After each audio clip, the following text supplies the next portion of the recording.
Ever noticed that certain body types seem to excel at certain sports? You might think that the perfect athletic body always looks like this.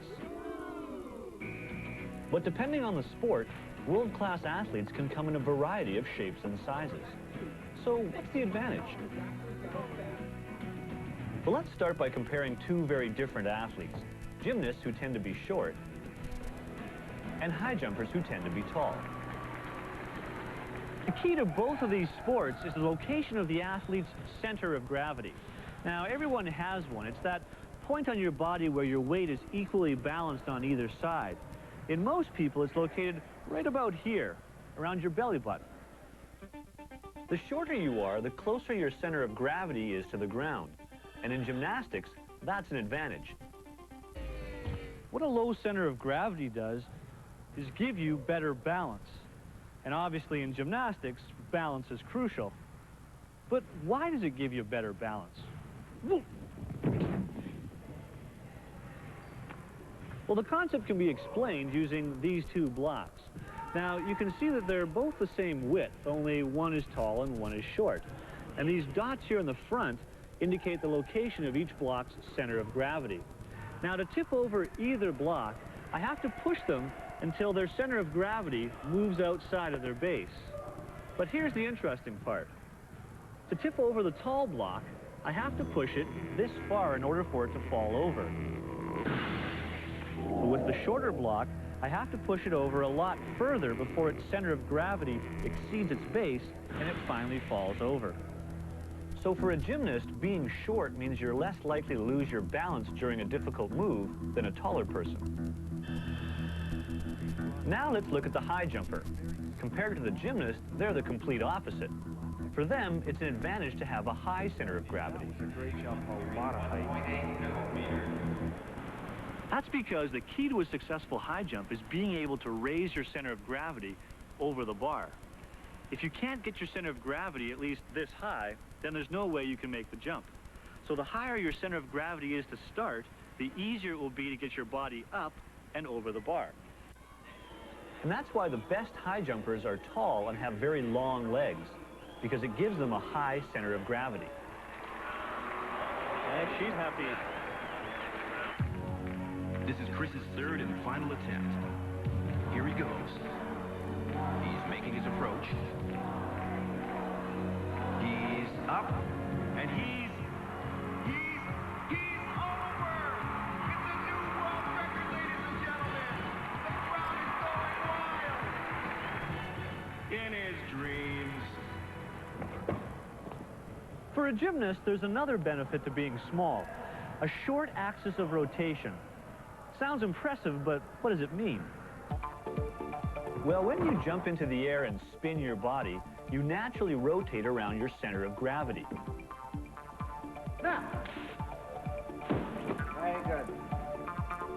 If I put this steel rod through this doll's center of gravity, I can show you that this is her axis of rotation. Now, the basic principle here is the longer the axis of rotation, the longer it takes the body to complete a full spin. And to prove it, I'll take a smaller body with a shorter axis of rotation, and you can see that it spins much faster than the tall body. In competition, that's a big advantage, because it means a shorter gymnast can complete more rotations in less time than a taller gymnast.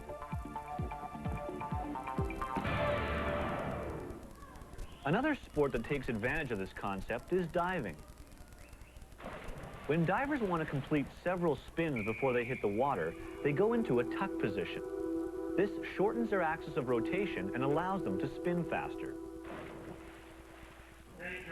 Now, while we're on the topic of water, take a look at a lineup of world-class swimmers. Notice anything similar? They're all tall and slim. A coincidence? I think not. One thing that tall people have is long arms. And in swimming, that's a big advantage.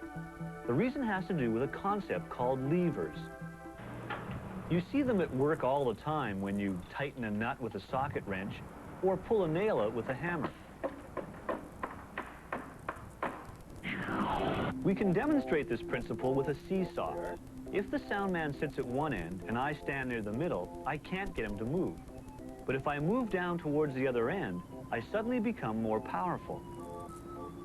That's because I'm creating a longer lever, which is magnifying the force of my weight. Back at the pool, we can think of a long arm as being like a long lever. And if we attach a nice big hand to the end of it, what does it remind you of? How about a paddle? In the water, you can generate a lot more force with a long paddle than you can with a short one. And it's the same thing with swimmers. The ones with long arms and big hands and feet have an advantage because they can move a lot more water with each stroke. And in addition to long arms, being slim helps the swimmer move through the water with as little drag as possible.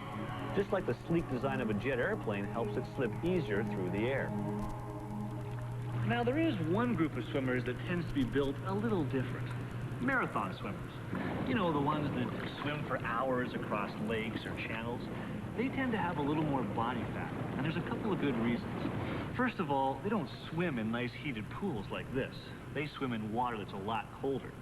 So having a little extra body fat gives them extra insulation. Just the same as this wetsuit that I'm wearing allows me to stay in the water longer without getting cold. The other factor is that fat floats. So having a little extra body fat makes marathon swimmers more buoyant. Now, it may slow them down a little bit, but it also means they spend less energy trying to stay afloat, which makes it easier for them to swim for long periods of time. But personally, I think it takes a little more than some extra body fat to want to swim for hours and hours across a cold lake.